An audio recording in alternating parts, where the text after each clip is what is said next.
Hey, this is Andrew from AJS Woodworks, and today I'm going to be replacing my headlights. I'm not going to replace them with OEM. I'm going to be going for the slightly blacked out versions. They're made by a company named Spyder. It's been around for a while, so I was hoping it's a little bit better quality than some of the others.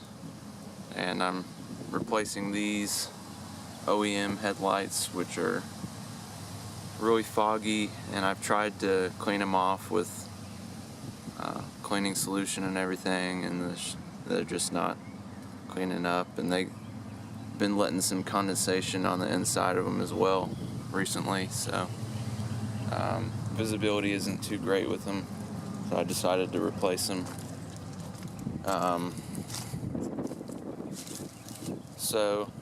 And also I kind of like the blacked out headlights. I think they look pretty good. So first I'll show you the headlights. So I got the headlights off of CariD.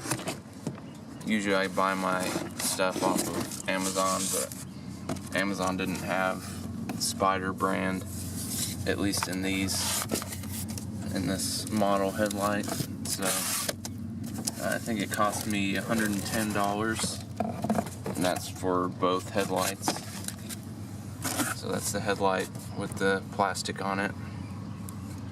You can see that instead of having the chrome all the way through like the stock headlight, it has black along the edges and up here on the top, and it still has the regular amber reflector. I didn't want to go for white or clear, so hopefully that'll look pretty good when it's on the car. And so the first step is just going to be to disconnect the battery. You don't want to get shocked or anything replacing the headlights, so I'll do that really quick and then we'll move on to the next step. Alright, so now that I have the battery unplugged, actually I need to clean my battery terminals a little bit. Now that I have it unplugged, I can go ahead and take these top pins out, or these little button tab connectors. You just use a screwdriver and just pop them out. I'm sure they probably have a special tool or something to use, but using a screwdriver should work. You just pop them out like that and pull them out, and there's probably around 10 in this top plastic piece here. So I'll go ahead and remove all of those. Alright, so I've gotten that plastic piece off now. It's a little difficult to get these last little tabs off. That would be those right there. You just kind of have to wiggle it and twist it as you pull, and those will come off. Next, you're going to want to remove the screws that hold in the bumper. So that's going to be probably this one, maybe some more. Just have to see what else is holding it. So you just remove that screw on that side and one on this side as well. And I'll take those out, and then after that it may just be a matter of pulling at the bumper itself to slide it out of its clips. And for my car, because it has the HFP kit on it, I may need to take off that adhesive wheel well trim, because I think it connects the bumper to the fender. So if you don't have that, then you shouldn't have that problem, but I may need to do that for mine. Alright, so I got the bumper off now. All you have to do is take out that one screw in the wheel well, and then if you have this adhesive strip, you just take that off and then pull the bumper out.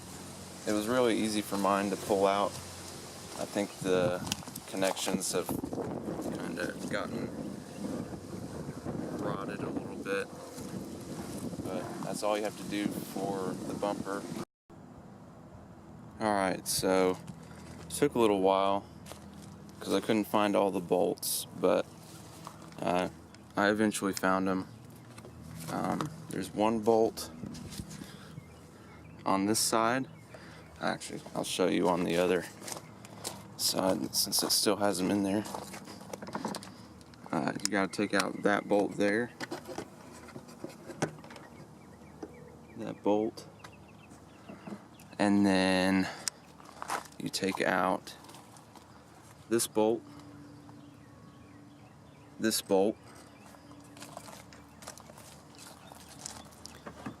and these two bolts here. So there's 5 bolts total, and once you get the 2 here and the one on the other side out, you can take this little rail out, and then the 2 at the top secure the headlight in, and then you can just pull the headlight out like I did on this one. And of course you have to disconnect the bulbs before you pull it all the way out. So you can really tell this one's not in good shape. I'm not going to get rid of it though, since it's still a functional taillight. It's not cracked or anything. I'll probably refurbish it later on, but it'll be a lot easier to refurbish it when I have it out of the vehicle. Next thing to do is to take out that second headlight, and then I should be able to start putting in the new headlights. Alright, so to take this second headlight out, I already removed all of the bolts, and all you have to do is take out the headlight, just pull it out forwards, and make sure you have enough clearance with the bumper. There you go. You can pull it out, and then you can just unplug the bulbs. So you got those unplugged, and it just comes right out. And actually, in order to keep this bracket on, you have to remove this bolt, which I forgot to remove on this one, but it'll still come out. You just have to take this off and then transfer it over to the new headlight. And if you have a cold air intake, this is a great opportunity to change out your filter or to clean it off, which is probably what I'll do next. Alright, so the next step is to put in the new headlights. So before I start putting it in, I'm going to make sure that the bulbs will fit in there and everything. So I'll test fit those, and then we'll start mounting the headlight. Alright, so I tested it out, and I plugged in the headlight bulb, and it fits perfectly. And it's actually it's not the normal ones that I usually have on there. I actually went ahead and got some new bulbs, and they're the bright white xenon look Phillips, the Crystal Vision Ultra, which I guess is the highest level Phillips that they make. But hopefully those are good bulbs. They were reviewed pretty well on Amazon, so I'm excited to see how those look. And yeah, so I put that in there, and then now I'm gonna just test fit the headlight. I already put it up to the space and to see if it would fit, and it looks like it's going to fit, so now I can start putting the bolts in, and we'll see if it stays in there straight with the bolts. Alright, so I've gotten this one fully bolted in, and it doesn't seem like the lines, the fitment isn't too bad. I mean, there's always some gaps, even with the OEM. It seems slightly bigger with this, but it's not super noticeable. So, I mean, it seems a little bit like it's farther in. It's mounted farther in right here. You can kind of see from the side it looks like it is, but it's not. It doesn't look bad. So I'll go ahead and put the other one in now. Alright, so now that I have both of the new headlights bolted in, I went ahead and got the bumper back in place. And so now I can put the adhesive back on, put the screw there, and the screw on that side, and then put the plastic piece back on. And once I do all that, then we'll see how it looks. Alright, so I have everything back together. The adhesive went on pretty easily. Didn't take much to get it back on, so that's good. I might need to get a new adhesive, but shouldn't have to. And the bumper's back on. Now on the left headlight, it looks like the lines are pretty good. There's about that much space in between the stock and the bumper, so the fitment's pretty good on that one. And on the right headlight, it's a little bit bigger gap, but it's not bad, and it's not really that noticeable. So I mean, you can kind of see it, but it's not too bad at all. Overall, I think they look pretty good. And the only thing left to do now is to turn them on, make sure they work, and to aim them. So that's what I'll do next.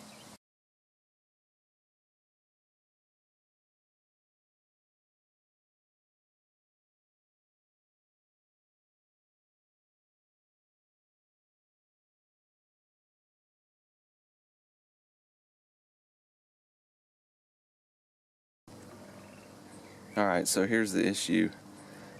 The reason why my blinkers were blinking too fast is probably because of the bulbs that they supplied. And also, I checked the bulb connectors, the connector right here, to see if this worked. And this also made it blink quickly.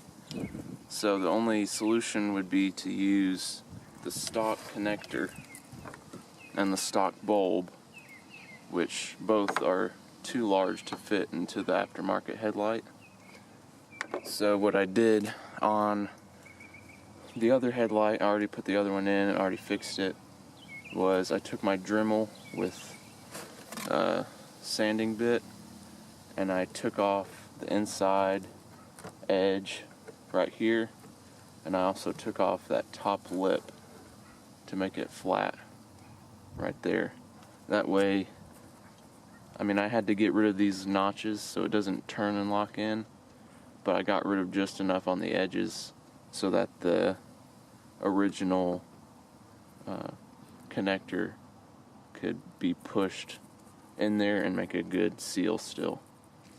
So I'll just finish off this one and I'll show you how it pushes in and how you can fix that issue, because I'd much rather have OEM electronics in my headlights anyway.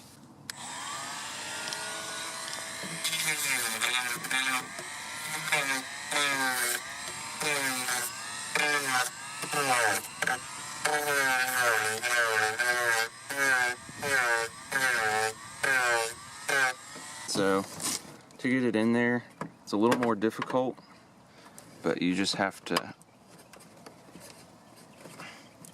push it in, and I can tell it's making a really good seal, just like it would if you had pushed it in and turned it. Alright, so I took the Dremel to it, and I took off quite a bit around here, and then I took off that lip and got rid of the grooves there. And it makes quite a mess, but if you use a vacuum cleaner and vacuum out in there, you should be able to get rid of all the little plastic pieces. Alright, so now it's time to test out the headlights. I modified them, like I said, and I think they'll probably work now, so let's see.